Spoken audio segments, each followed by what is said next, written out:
Oh, hey there.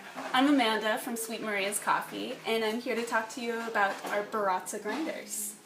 Starting out, we have the Encore. This is an excellent entry-level electric burr grinder. It has 40 steps of adjustment. You just adjust by rotating the hopper here. And you can go all the way from a very fine filter to French press. It's not really good enough to get your espresso, but it's good for these other options.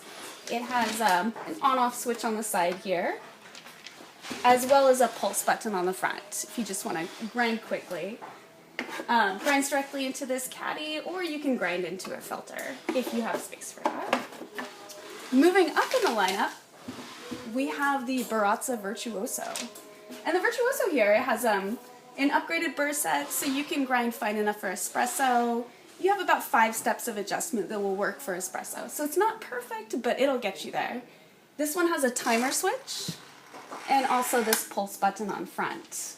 It's very durable, nice looking, has a caddy as well.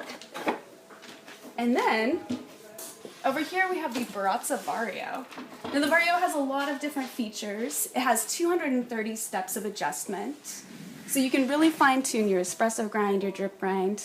We have macro adjustment up here, and within that you can grind with the micro adjustment. You can program your grind times. So if you have French press, filter, espresso, you can program in all the time settings and just press your button and you're good to go. It comes with the drawer, but it also comes with this portafilter holder. So you can grind directly into your portafilter for espresso. So these are 3 of the options that we have for electric grinders. You can see our full grinder lineup on sweetmarias.com. Thanks.